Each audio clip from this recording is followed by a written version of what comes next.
kita berkumpul pada malam hari ini di malam yang berbahagia, di hari yang berbahagia.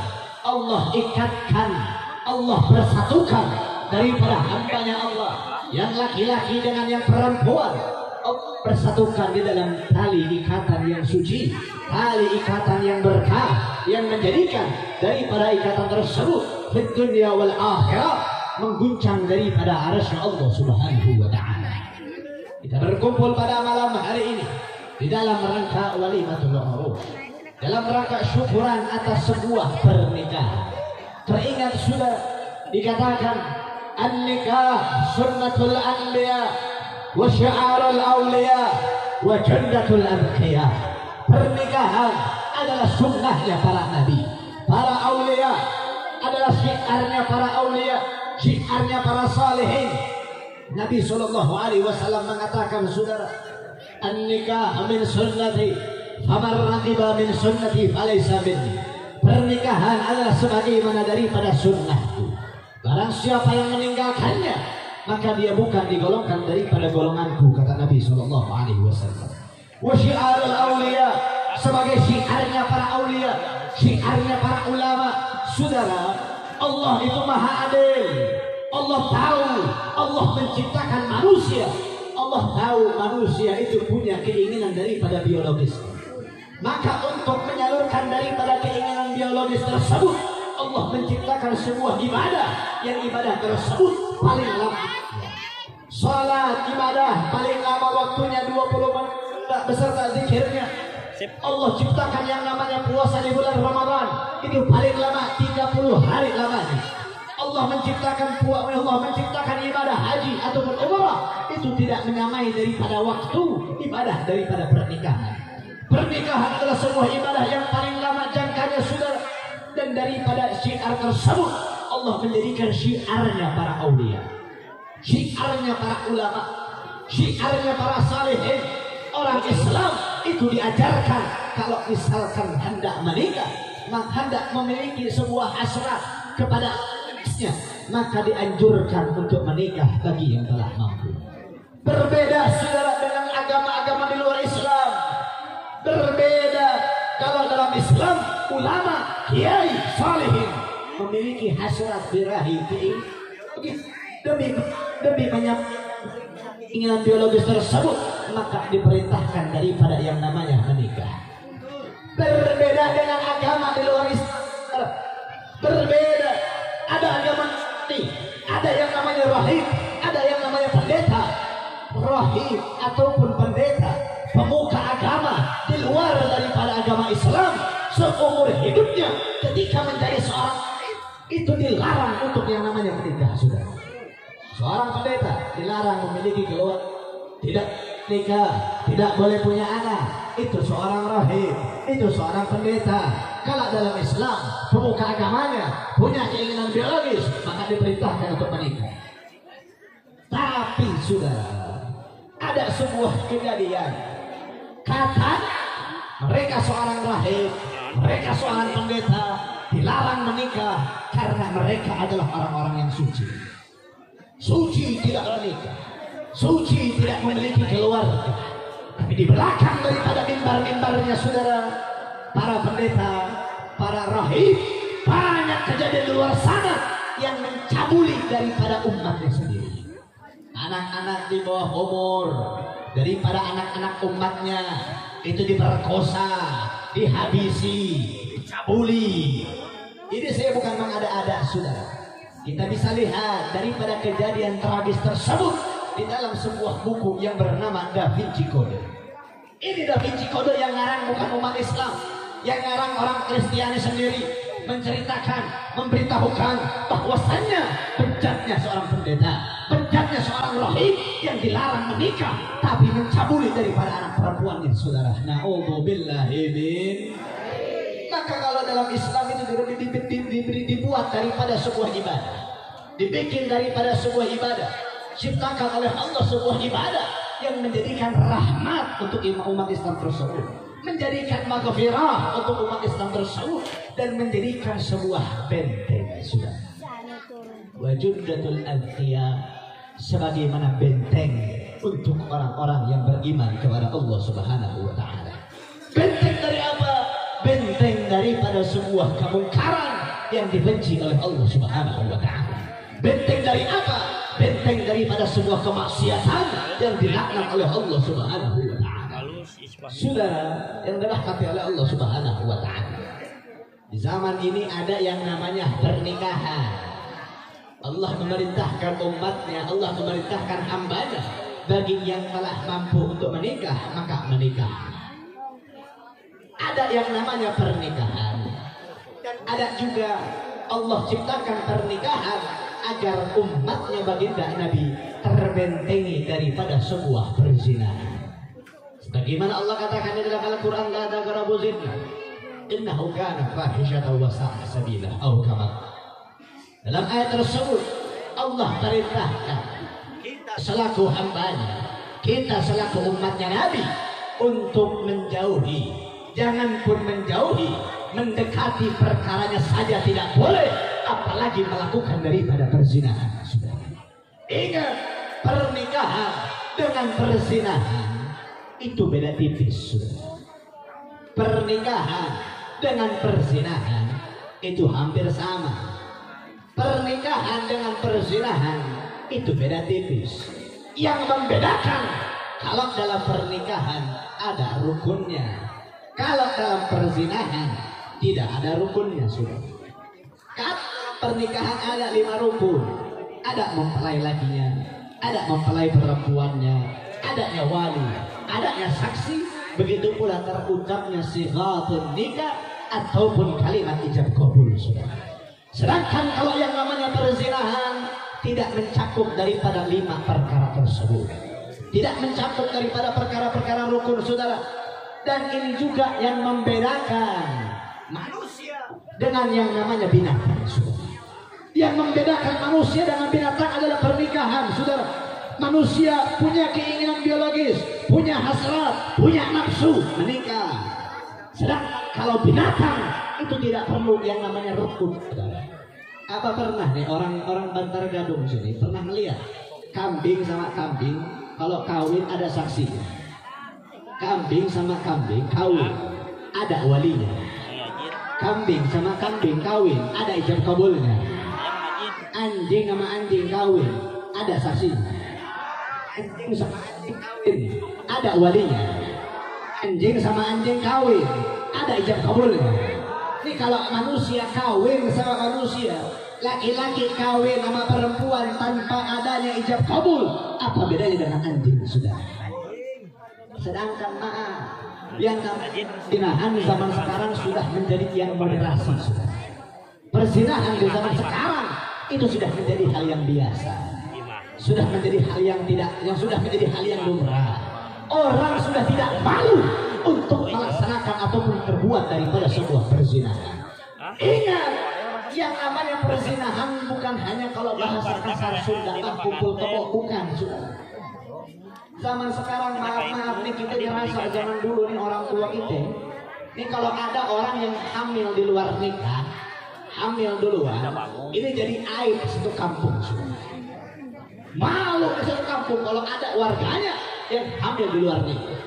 Tapi zaman sekarang, malam tahun baru kemarin, itu begitu banyaknya dimanapun tempat orang yang melakukan daripada perzinahan, melakukan kemaksiatan kepada Allah Subhanahu wa taala. Na'udzu ini, saudara, yang namanya perzinahan ingat, banyak sekarang orang-orang yang menganggap remeh daripada perzinahan.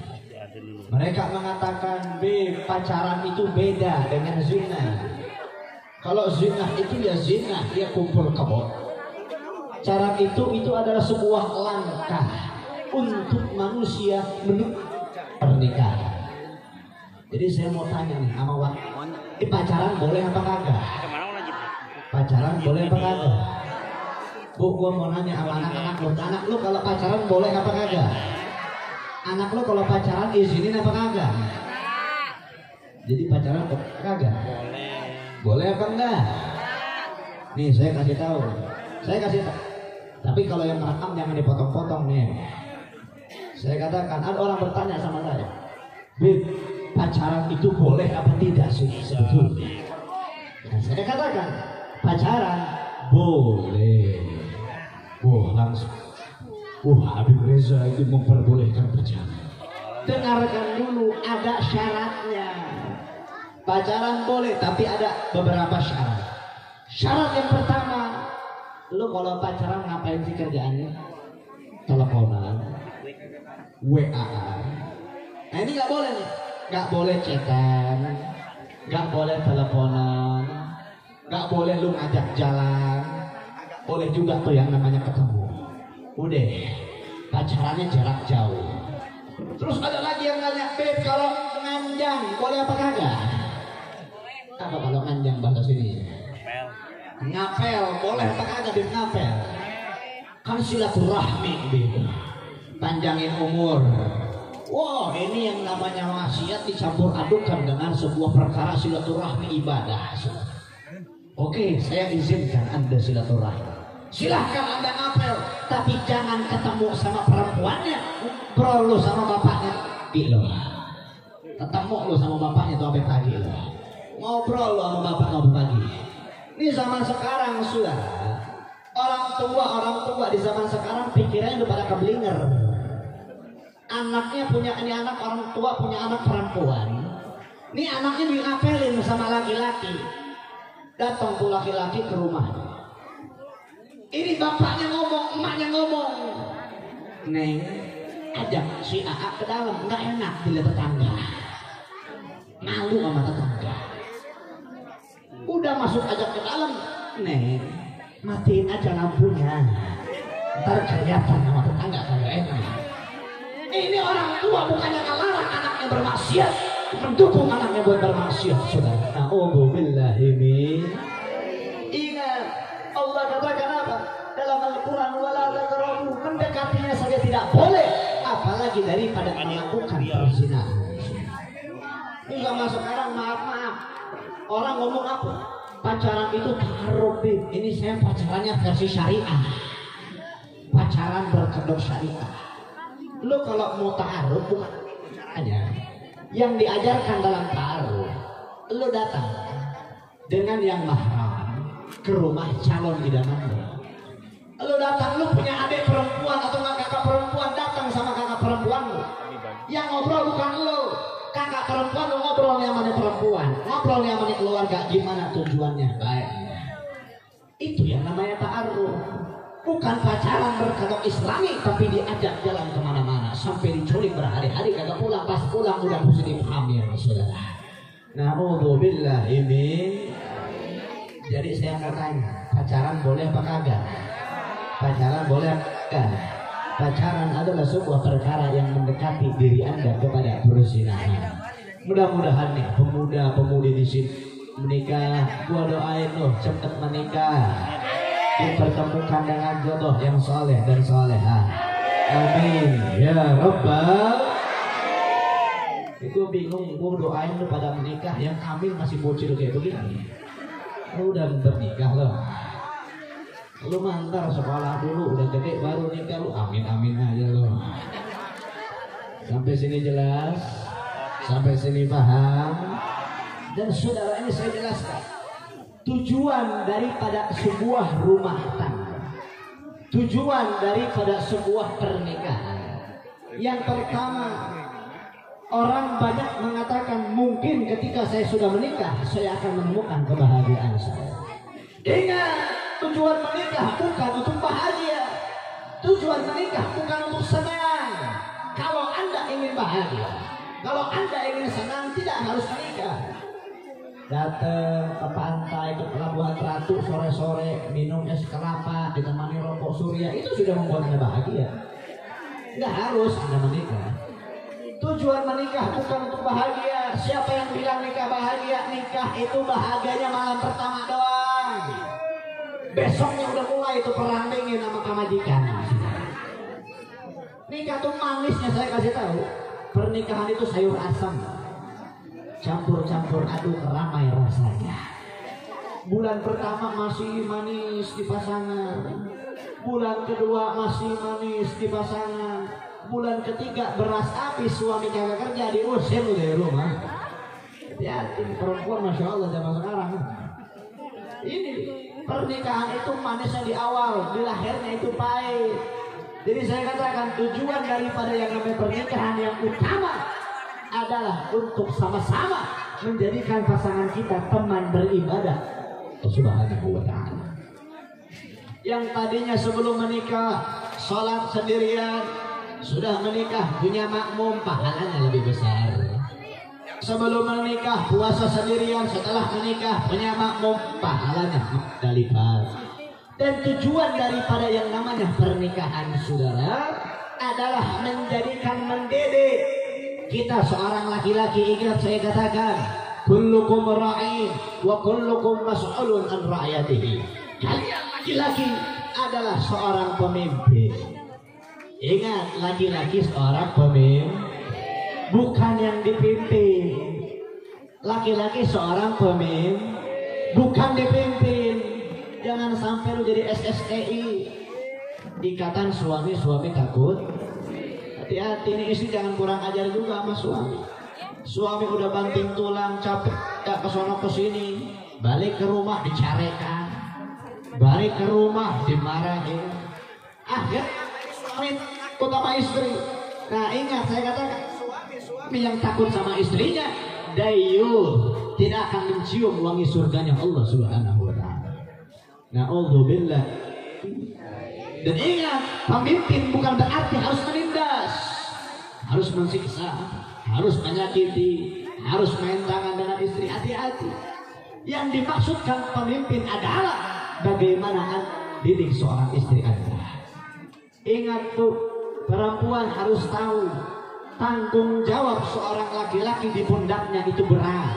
Bukan hanya tanggung jawab masalah perihal nafkah, tanggung jawab masalah perihal nyari duit, bukan.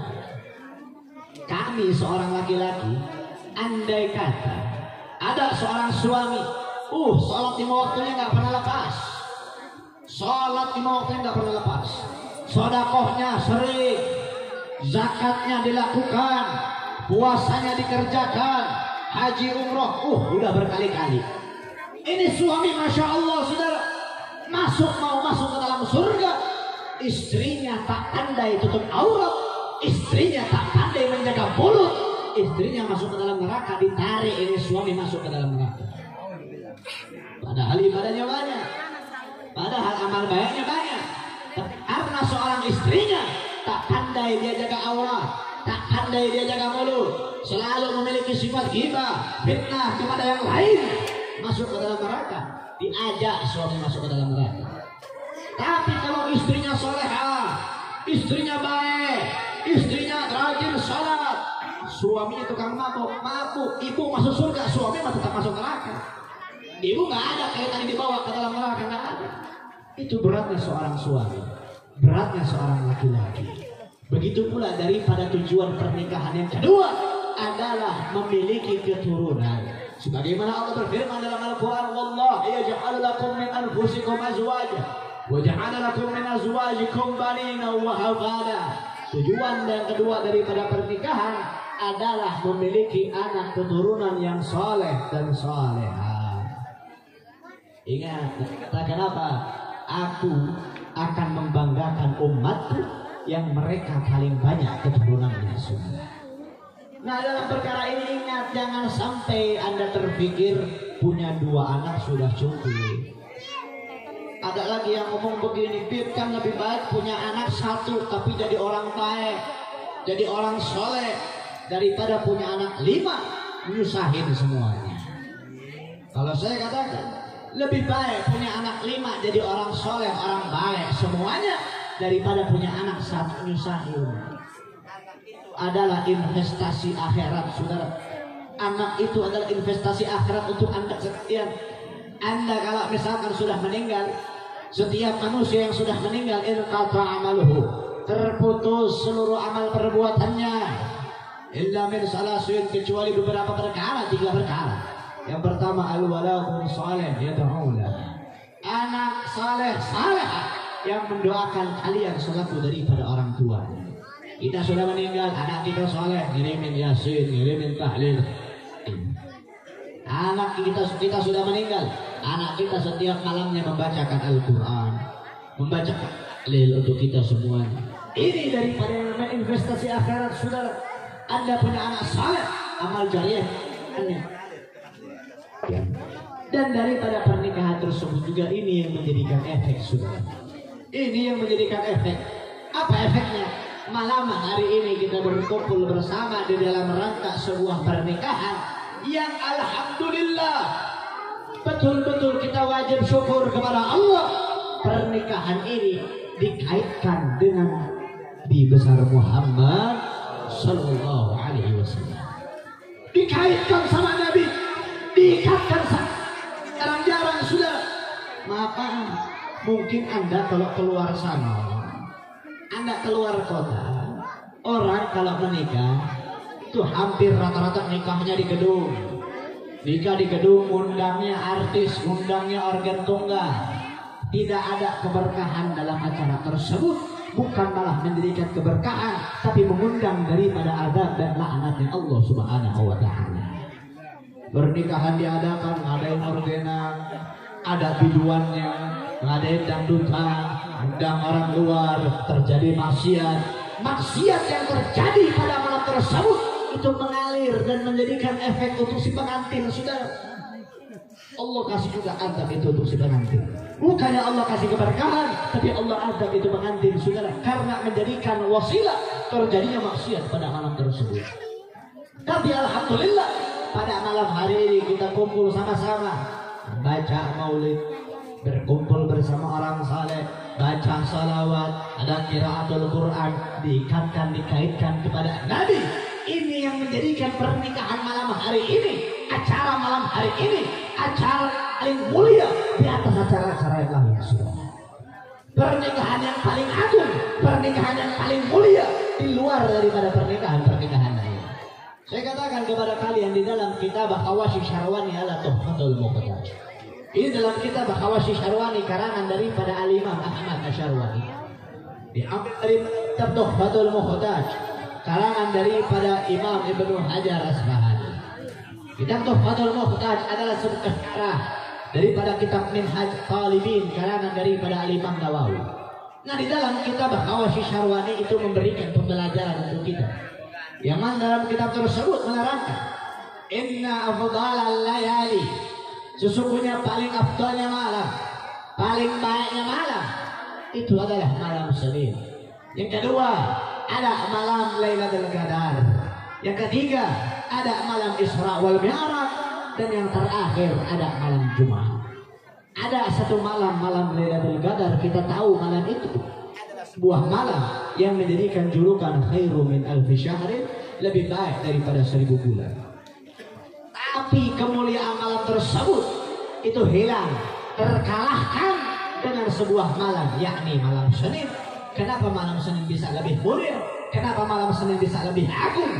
Karena wasilahnya malam tersebut sebagai wasilah dilahirkan makhluk yang paling mulia, yakni baginda Nabi besar Muhammad Sallallahu Alaihi Wasallam. Dikaitkan ini malam terkait dengan Nabi tersebut mulia. Ini malam terikat dengan Nabi, malam tersebut agung. Lantas bagaimana acara malam hari ini? Kita berkumpul bersama, dikaitkan dengan baginda Nabi, diikatkan dengan baginda Nabi, disatukan dengan baginda Nabi. Pembacaan ratibah, pembacaan salawat, puja-puji kepada baginda Nabi, pembacaan maulid, puja-puji kepada baginda Nabi. Dan mudah-mudahan acara pernikahan pada malam hari ini dijadikan pengantin yang sakinah, mawaddah warahmah, memiliki keluarga yang dijaga oleh Allah Subhanahu wa Ta'ala, dan anak-anak keturunannya dijadi keturunan yang saleh dan juga salehah. Amin ya rabbal. Saudara, kita berkumpul pada malam hari ini dalam rangka walimatul urus yang diikatkan kepada baginda Nabi, dalam rangka pernikahan yang dikaitkan kepada baginda Nabi, dalam sebuah acara syukuran yang disampaikan kepada baginda Nabi. Berkumpul bersama orang-orang yang saleh, berkumpul bersama kekasih-kekasihnya Allah Subhanahu wa taala, berkumpul bersama ulama'il amilin. Itu yang menjadikan asbab dan musabab Allah turunkan rahmat dan maghfirahnya kepada kita pada malam hari ini. Saudara yang dirahmati oleh Allah Subhanahu wa taala, kita di sini membaca daripada sebuah maulid, membaca daripada sebuah qiraatul Quran, membaca salawat kepada baginda Nabi. Kita ikatkan kepada baginda Nabi, kita kaitkan kepada baginda Nabi. Itu adalah perkara, saya mau tanya, itu adalah perkara yang bagus atau perkara yang buruk? Bagus atau buruk? Kita baca salawat sama Nabi, bagus atau buruk? Kita baca maulid sama Nabi, bagus atau buruk? Kita dengerin Al-Quran di acara malam hari ini, bagus atau buruk? Tapi saudara, ini yang menjadikan permasalahan pertama, yaitu banyak orang yang menganggap bahwasannya memperingati hari lahirnya Nabi, memperingati, ini bentar lagi kita mau masuk daripada Isra wal Mi'raj, memperingati Isra Mi'rajnya Nabi, memperingati maulidnya Nabi, mendengarkan atau membaca tahlil, membaca zikir yang lainnya, itu perkara yang bid'ah yang tidak ada di zaman Nabi Shallallahu Alaihi Wasallam. Na'udzubillahi min. Ini banyak saudara, ini golongan-golongan yang mengatakan maulid bid'ah, tahlil bid'ah, ziarah bid'ah, tawassul bid'ah. Mereka mengatakan perkara-perkara tersebut bid'ah karena tidak ada di zaman Nabi Shallallahu Alaihi Wasallam. Mereka mengatakan bid'ah karena mereka berpegang dengan salah satu hadis, yakni kullu bid'atin dhalalah wa dhalalah bid'ah. Segala macam perkara yang tidak ada di zaman Nabi itu sesat, dan orang yang melakukannya itu bertempat di neraka yang Allah wa ta'ala. Saudara, saya katakan kepada kalian, ini hadis benar adanya, ini hadis sahih, ini hadis tidak salah. Yang salah adalah orang yang mengkaji belajar daripada ini hadis. Makanya saya katakan kepada kalian, kalian kalau ngaji, ada ulama nyampein ilmu, ada kiai buka kitab nyampaikan ilmu, tolong didengarkan, jangan hees, untuk molor. Jalan di molor ya, dia akhirnya pemolor hudang-hudang ada ini haram haram. Oh, tadi orang saat akan sare ngomongkan maulid, hudang sare haram. Oh, berarti maulid haram ya. Iya, efek ngaji loba ya. Nih saya katakan, maulid Nabi Shallallahu Alaihi Wasallam itu memang tidak ada di zaman Nabi, tapi itu furu'ain, ada dua cabang, ada bid'atul hasan, ada bid'atul sayyi'ah, ada bid'ah yang baik, ada juga bid'ah yang buruk. Lantas maulid itu maksudnya ke dalam perkara yang mana? Saya katakan kepada kalian, itu masuk ke dalam perkara yang baik. Baiknya ambil, bid'ahnya buang. Baiknya ambil, bid'ahnya jangan. Kenapa? Karena di dalam perkara maulid ada sebuah kewajiban, saudara.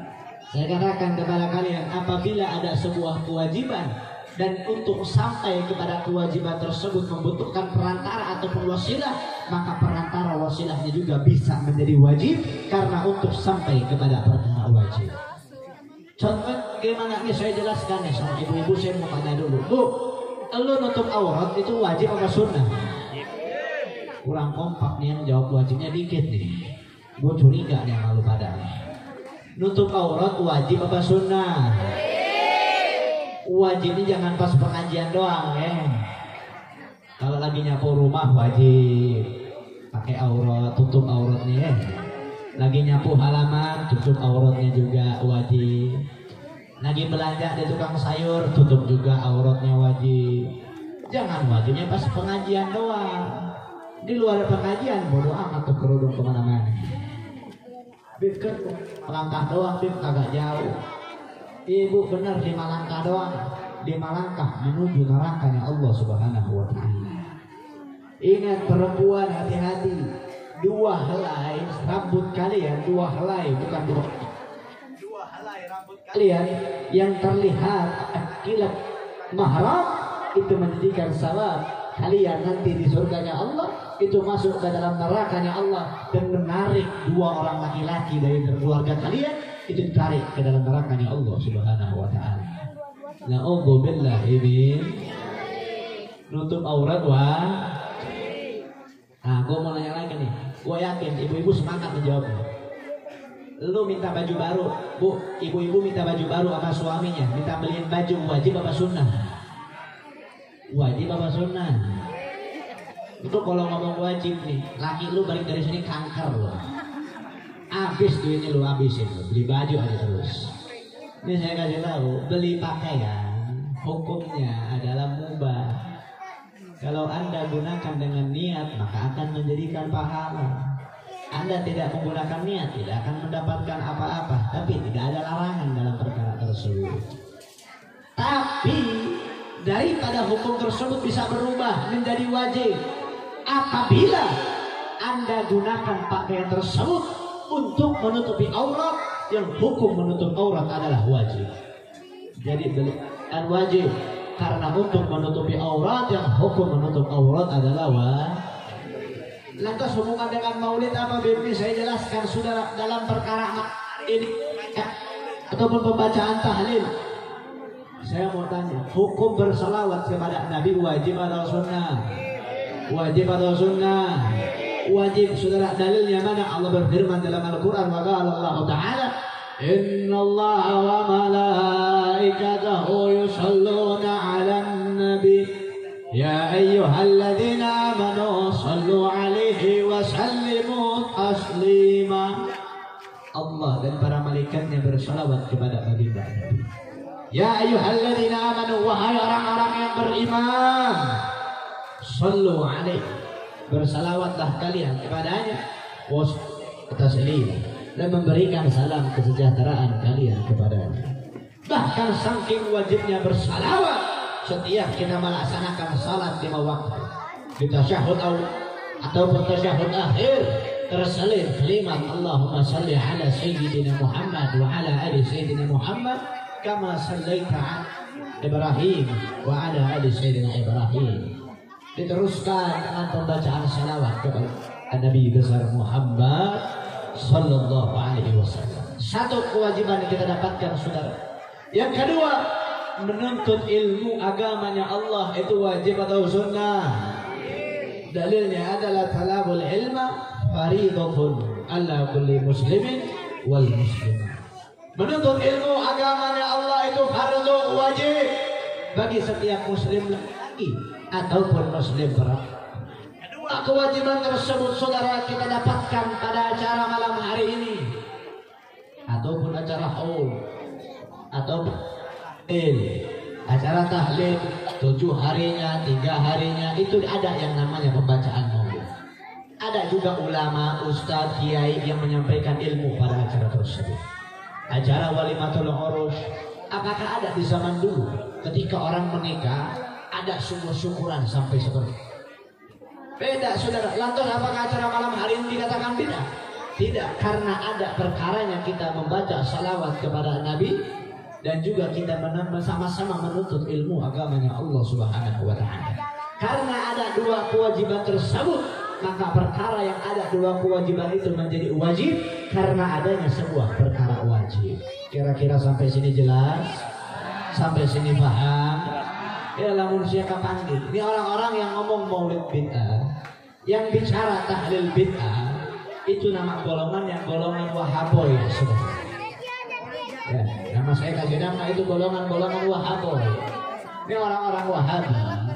Ini kalau misalkan kan dia paling anti sama yang namanya maulid. Kenapa? Karena tidak ada di zaman Nabi. Ya udah, kita ngomong begini aja. Lamun maulid di zaman di akhirnya maulid tersebut bid'ah. Jangges, bener siapa gimana bid'ah? Bener siapa di zaman Nabi? Betul. Tong tarah bener siapa? Bener aing ge di zaman Nabi. Bayangkan banget kos aing eueuh di zaman Nabi, kok mau dibeungeut kos sian. Betul. Jadi jangan lantaran karena tidak ada di zaman Nabi akhirnya bid'ah, akhirnya sesat. Inna halalu bayyin wal haramu bayyin. Yang halal sudah jelas halal, yang haram sudah jelas haram. Sudah hati-hati, bentengi kalian dengan keimanan. Karena zaman sekarang ini aneh-aneh, benar aneh-aneh. Ada golongan Wahabi, Maulid bid'ah, tahlil bid'ah. Ada lagi satu golongan, yakni golongan Syiah. Ini dengarkan baik-baik, golongan Syiah yang wajib kalian jauhi. Kenapa? Karena golongan tersebut mengajarkan untuk membenci para sahabatnya Nabi. Ini golongan Syiah mengajarkan melaknat Sayyidina Abu Bakar, melaknat Sayyidina Umar, melaknat Sayyidina Utsman. Kecuali satu, mereka menuhankan Sayyidina Ali. Bahkan sampai ada Syiah Rafidhah, saudara, yang mengatakan bahwasanya malaikat Jibril itu salah mengantarkan wahyu. Harusnya Nabi yang jadi Nabi itu adalah Sayyidina Ali, bukan Nabi Muhammad. Na'udzubillahi min. Nah, dalam golongan Syiah juga yang mengajarkan nikah mut'ah. Nikah mut'ah, kawin kontrak. Tahu kawin kontrak? Jadi kawin cuma sebulan, itu bubar. Kawin 2 bulan, awal selesai 2 bulan, habis itu bubar. Nah, ini daripada pemahaman saat saudara. Bahkan kalau golongan Syiah, saya kasih tahu, setiap tanggal 10 Asyura mereka berkumpul bersama. Mereka bawa itu pedang, mereka bawa itu sapu, mereka bawa itu celurit. Untuk apa? Mereka membacok tubuhnya sendiri. Mereka mengatakan setiap darah yang menetes itu menghapuskan seluruh dosa-dosa yang dimilikinya. Na'udzubillahi min. Ini pemahaman sesat, saudara. Mereka orang Syiah setiap tanggal 10 Asyura tidak pandang umur. Bahkan ada di Iran sana bayi yang baru lahir, kalau kita 40 hariannya sama-sama bersyukur, kita adakan pembacaan maulid. Kalau di Iran sana yang baru 40 lahir, hari lahir, itu kepalanya digores sama pisau, saudara. Agar apa? Menghapus dosa-dosa yang dimiliki. Kira-kira kacau atau tidak? Kacau atau tidak? Bahkan ada pemimpin Syiah yang bernama Khomeini. Itu mereka, anak-anak mereka, ada orang tua nih. Orang tua punya anak, anaknya masih di bawah umur, saudara. Anaknya di bawah umur. Ada kejadian saat itu anaknya berumur 8 tahun. Ini orang tua punya anak perempuan 8 tahun. Dia datang ke Khomeini. Dia berikan anak tersebut untuk apa? Untuk diperkosa oleh Khomeini tersebut, saudara. Ini anaknya teriak-teriak di dalam kamar. Orang tuanya senang bergembira, saudara. Apa katanya? Ngambil berkahnya. Na'udzubillahi min.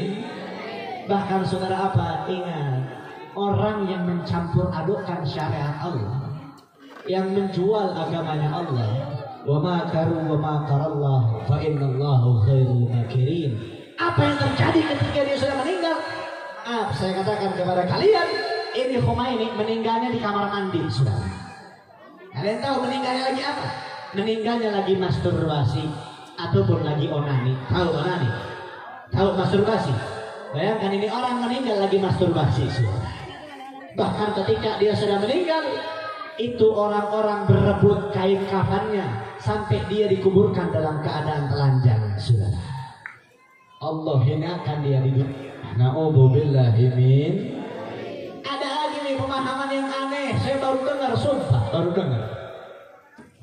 Kita pernah nih saat itu dalam perjalanan dari Bogor menuju Ciamis. Keluar tol Cilenyi, saya mampir salah satu masjid. Saya nggak tahu masjidnya masjid apa, untuk sholat asar. Ketika sampai di masjid tersebut, ini saya yang bikin aneh. Nggak tahu nama golongannya apa, nggak tahu. Saya selesai sholat, Assalamualaikum. Saya selesai doa, saya keluar. Akhirnya di belakang saya ada yang ngikutin, bawa sapu sama kain empelnya. Tempat saya sholat disapukan sampai bersih, diempel sampai bersih. Tempat saya melangkah, kaki saya keluar sampai masjid disapukan, dibersihkan, saudara. Saya tanya, Pak, kenapa nggak semua masjid saja? Kan sholatnya di sana. Saya bapak jalan keluarnya lewat sini. Emang karena bapak dihapuskan? Soalnya bapak najis, bukan golongan kita. Na'udzubillahi min. Saya tanya golongannya apa ini namanya? Ternyata nama golongannya LDII. Ini pemahaman bukan LDI, maaf. Pemahaman yang mengatakan bahwasanya selain golongan dari mereka itu najis, tidak suci. Ya saya namanya lupa itu nama golongan lebih tepatnya itu. Nah pemahaman seperti ini saya tanya apakah diajarkan oleh Nabi? Nabi tidak mengajarkan daripada pemahaman tersebut, dan inilah daripada yang namanya akhirul zaman, yang mana Nabi katakan inna min asratis sa'at, semakin dekatnya hari tersebut dengan hari kiamat. Yang pertama, angkat daripada ilmu. Allah angkat ilmu di sini bukan berarti Allah angkat orang yang hafal alfiyah Muhammadun huwa ibnu maliki hilang hafalannya, bukan. Orang hafal zubat alhamdulillahil jalali hilang hafalan, bukan. Orang yang dimaksudkan diangkat ilmunya oleh Allah Subhanahu wa taala, dicabut nyawa ulama amilin yang memiliki ilmu dalam dirinya, Allah cabut nyawanya satu persatu. Ulama yang meninggal sekarang udah banyak. Kalau ulama sudah pada meninggal, apa saudara bakal menjadikan sebuah kesalahpahaman antar umat. Akhirnya apa? Nabi katakan wayudharu jahal, semakin banyak tampak kebodohan. Ini yang Nabi katakan, semakin banyak umat Islam yang mubarakah, semakin banyak umat Islam yang terpecah belah, memiliki golongan satu dengan golongan yang lainnya. Saudara, na'udzubillahi min. Makanya kita mudah-mudahan umat Islam yang ada di sini di Bantar Gadung, mudah-mudahan Allah jaga selalu, Allah jaga syariatnya, Allah jaga akidahnya, Allah jaga kalian semuanya agar ke dalam pemahaman yang sesat. Amin ya rabbal. Saudara yang dirahmati oleh Allah Subhanahu wa taala, selain daripada yang Nabi katakan wa yurfa'u ilma wa yad'al jahal, Nabi katakan kembali wa yushrabul khamar wa yashfu zina.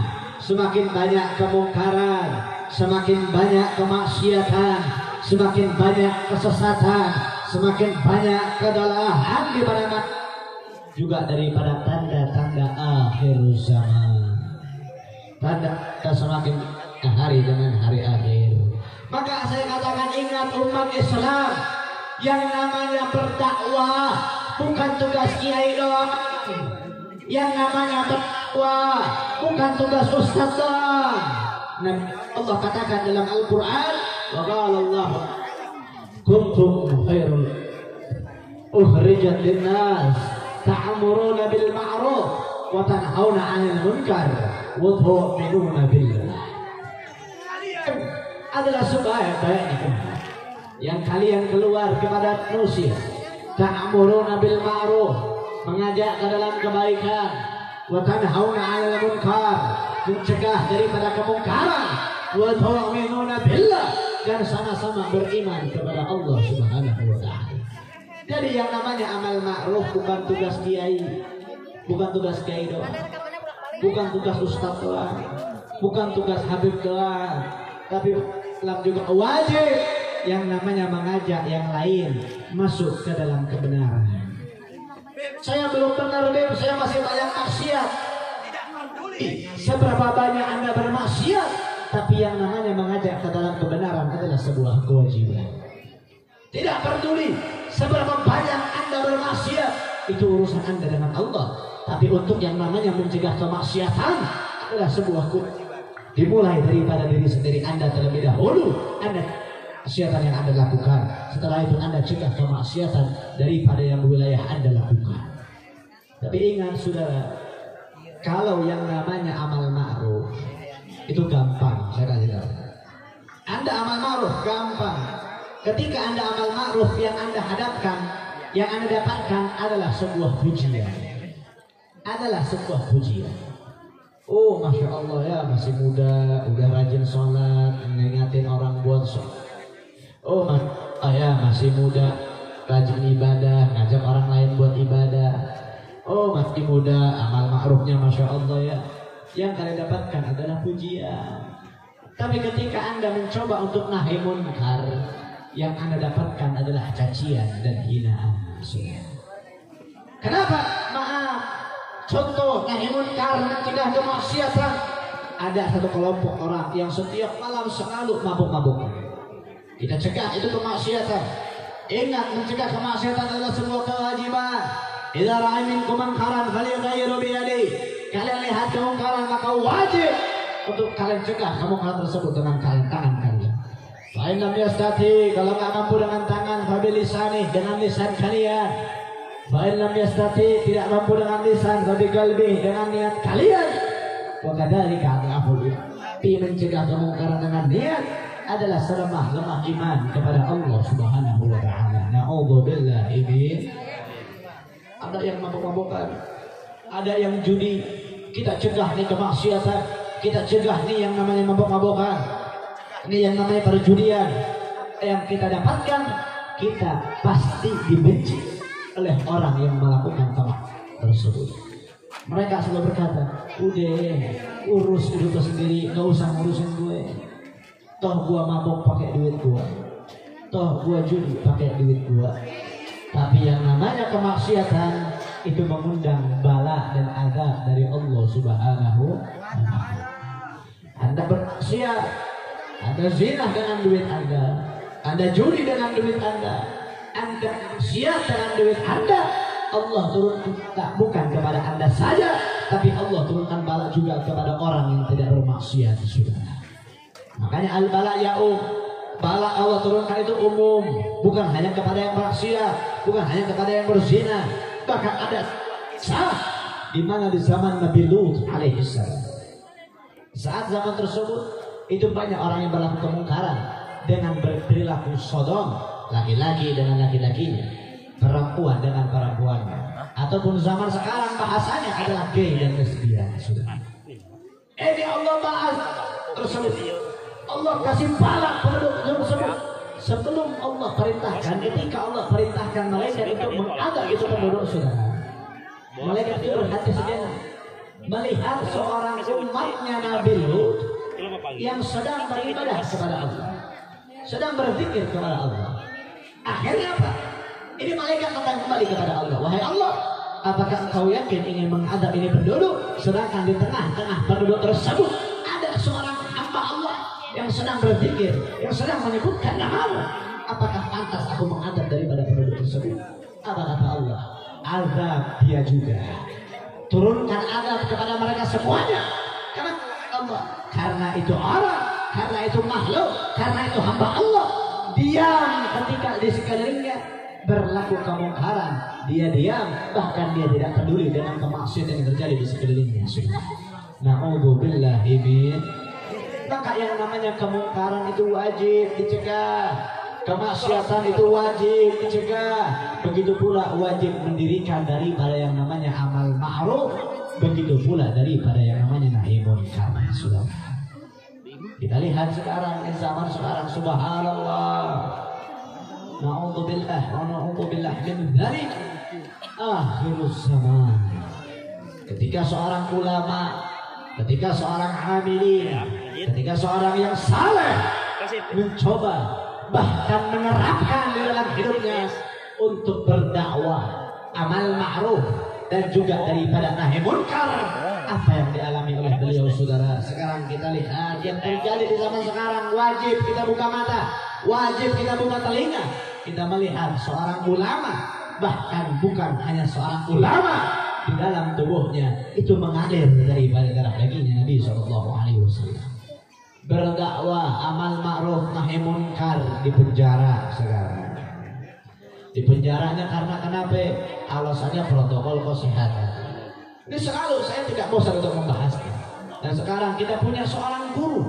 Kemarin alhamdulillah baru bebas, baru bebas berceramah kemana-mana, menyampaikan kebenaran kemana-mana, mengkritik seorang yang menyamaratakan Tuhan dengan manusia. Dikritik oleh beliau. Akhirnya sekarang beliau ada di Polda Jawa Barat dan ditahan selama 20 hari. Dengan tudingan apa? Dengan alasan apa? Beliau katanya alasan kita punya guru Habib Bahar bin Ali bin Smith itu di penjara karena menyebarkan berita bohong. Berita bohong apa? Tentang pembantaian kilometer 50. Salah satu ceramah yang Habib Bahar di Bandung, yang menyampaikan bagaimana kejadian pembantaian kilometer 50 dengan korbannya yang itu ada luka tembak di dadanya dekat dengan hati, luka bakar di sekujur tubuhnya, kemaluannya itu dibakar, bahkan dari perut itu ada jahitannya sampai isi tubuhnya pun sudah hilang sudah. Diceritakan itu yang menjadikan sebagai masalah oleh pemerintah di zaman sekarang yang katanya Habib Bahar menyebarkan berita bohong. Bohong dari mana? Kalau bohong kenapa harus ada korban 6 laskar yang dibantai? Kalau bohong kenapa harus ada sidang? Apa harus ada pelaku daripada pembantaian kilometer 50 tersebut? Karena apa? Karena mereka panik, takut kebenaran pembantaian kilometer 50 tersampaikan masyarakat saudara. Kalau begitu berarti ada yang panik saudara. Panik, takut kebusukannya itu dibongkar saudara.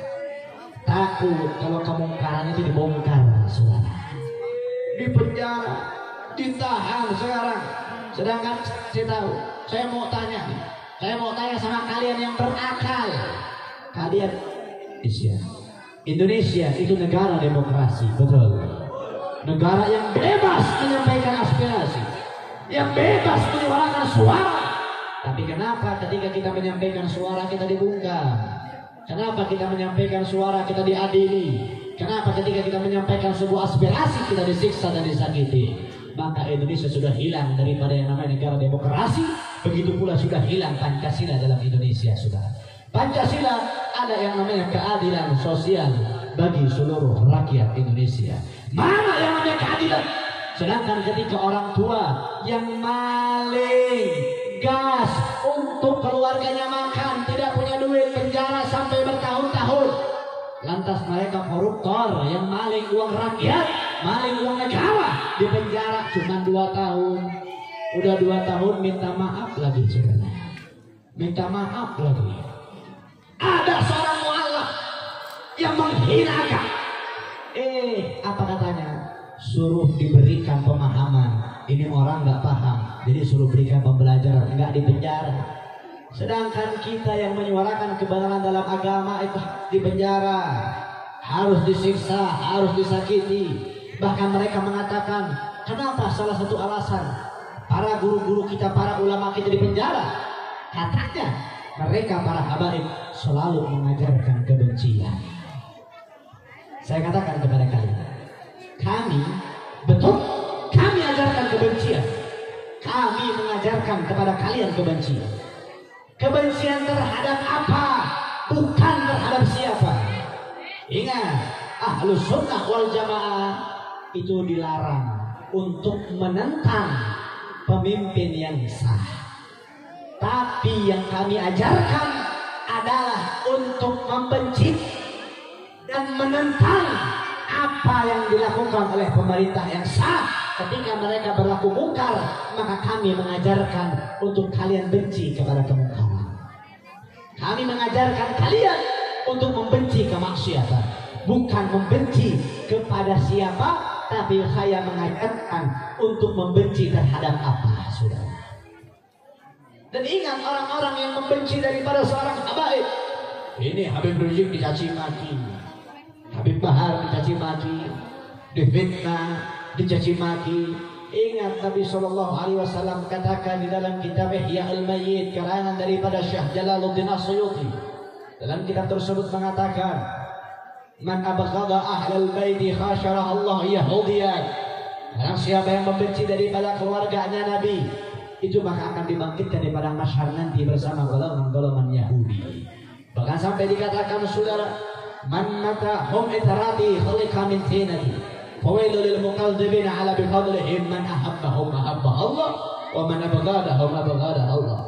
Yang mana artinya mereka diciptakan daripada darahku diambil tanahku.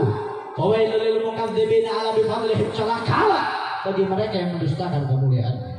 Man ahabbahum ahabba Allah. Barang siapa yang mencintainya, Allah pun akan mencintainya. Wa man abghadahum abghada Allah. Dan barang siapa yang membencinya, Allah pun akan membencinya. Sudah. Sekarang saya heran, kenapa seorang sosok Habib Rizik itu di penjara? Saya mau tanya sama orang Bantar Gadung, pernah dengar Habib Rizik korupsi uang negara? dengar Habib Rizik itu menjual pulau negara? Pernah nggak dengar Habib Rizik ngerugiin negara? Jadi apa salah beliau harus sampai di penjara? Kalau karena prokes, banyak yang melanggar prokes di luar sana. Bukan cuma Habib Rizik saja. Kalau misalkan Habib Rizik di penjara karena melanggar prokes, kenapa diskotik terbesar masih buka saja? Kenapa pasar swalayan masih buka saja? Kenapa yang namanya jaga jarak itu tidak dibatasi? Banyak yang mengadakan pernikahan di luar daripada Habib Rizik. Kenapa harus Habib Rizik di penjara? Ternyata saudara, ketika usut punya usut, Habib Rizik di penjara, itu kata mereka Habib Rizik punya salah. Saya bingung, salahnya apa? Oh, saya baru tahu kenapa Habib Rizik sampai di penjara. Kenapa Habib Rizik sampai dinistakan? Ingat saudara, bukan hanya di penjara, pondok pesantrennya diancam digusur, rekening keluarga beliau diblokir sampai detik ini, uang itu nggak tahu kemana. 6 laskar beliau itu dibantai habis-habisan. Kalau kalian melihat tubuh daripada 6 laskar tersebut, itu Masya Allah, subhanallah saudara, itu pembantaian keji kepada umat Islam.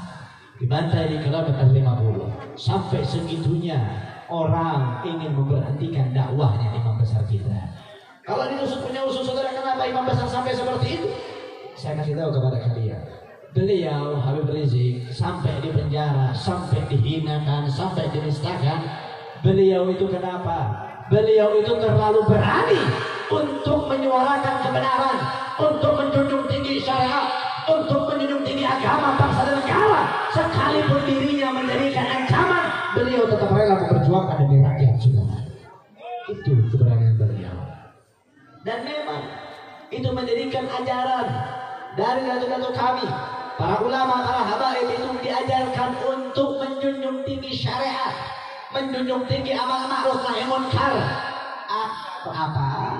Agar juga agar umat tidak terjerumus dalam jalan yang salah.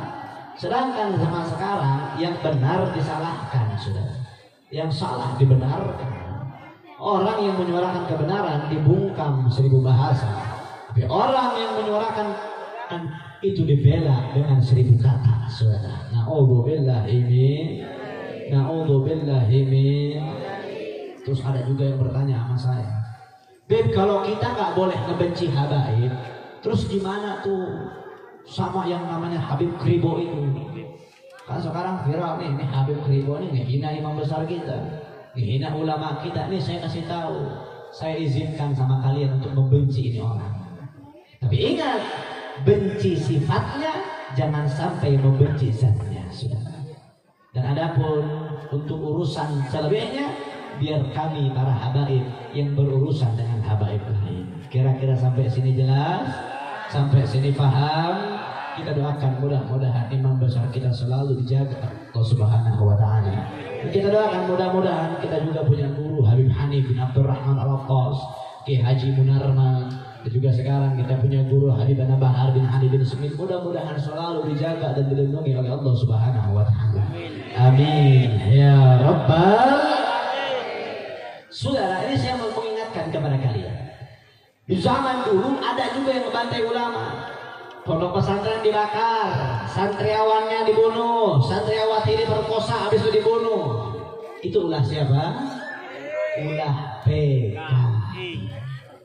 PKI mau bangkit, saudara. Siapa bilang PKI tidak ada? PKI sudah mau bangkit dari dulu ketika Pancasila rubah menjadi Trisila, dirubah kembali menjadi Ekasila. Ketuhanan yang Maha Esa dirubah menjadi ketuhanan yang berkebudayaan, saudara. Na'udzubillahi min. Dari detik itu, bukan hanya dari detik itu saja, dari sebelumnya dulu itu setiap tahun ada peringatan G30 SPKI.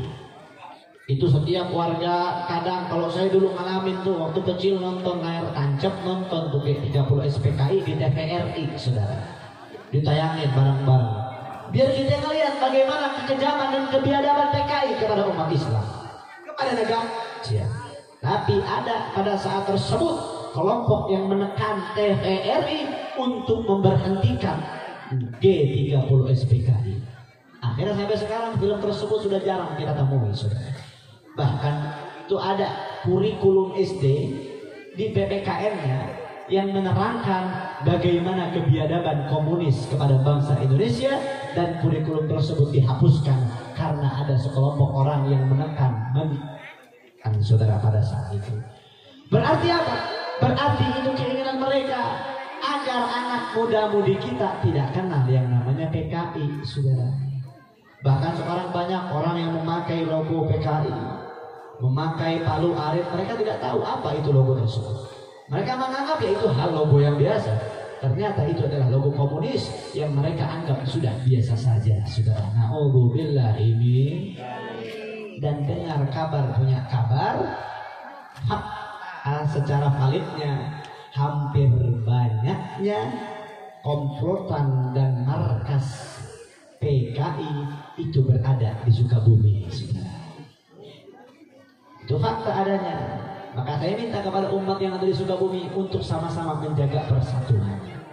Kokohkan persatuan kalian, kuatkan persatuan kalian. Maka saya mau tanya kepada yang laki-lakinya, seandainya PKI mau bangkit, kira-kira diam atau lawan? PKI mau bangkit, diam atau lawan? Kadang saya suka mikir, saudara, PKI palu sakit melawan orang Sukabumi. Kemudian orang gampang. Sukabumi itu terkenal, saudara. PKI palu sama arit lah, orang sudah harus pakai senjata. Orang Sukabumi bisa membunuh tanpa menyentuh. Si poin wiridkeun paeh sia. Poin zikirkeun paeh sia. Tok karah maju aing mah tong kaluar imah geus diuk dina sajadah ge ngazikir ngawirid paeh sia itu. Betul. PKI mau bangkit, dia atau lawan? Dia atau lawan? Dia atau lawan? Angkat suaranya, bakar PKI, bakar PKI, bakar PKI, bakar PKI, takbir, sallu ala Nabi Muhammad. Pakai palu sama arit gak mempan sama umat Islam, berubah logonya sama hewan dua banteng, saudara. Ini saya mau ngasih tebak-tebakan ya sama kalian. Ban-ban apa yang suka korupsi dana bansos? Ban-ban apa yang angin ulama? Ban-ban apa yang suka menjarain ulama? Ini banteng repot bener, saudara ya. Repot bener. Dulu tuh ngejual pulau kita. Sekarang dana bansos dikorupsi itu. Ulama dipenjarain. Ini kira-kira yang namanya banting bubarin apa jangan? Bubarin apa jangan? Bubarin apa jangan? Betul. Nah, saya tanya, kira-kira ulama kita yang ada di kampung ini siap menjaga para ulama? Siap jaga para kiai? Insya Allah. Ini saya mau tanya, nanti keputusan tanggal 25 Desember 25 Januari kita punya guru Habib Bahar akan ada selanjutnya. Kira-kira siap untuk bela Habib Bahar, siap jaga Habib Bahar, siap junjung tinggi syariat? Betul. Takbir. Prajurit pembela Rasulullah, bangkitlah, bangkitlah, satukan hati. Musuh lawan dia untuk agama negara tercinta.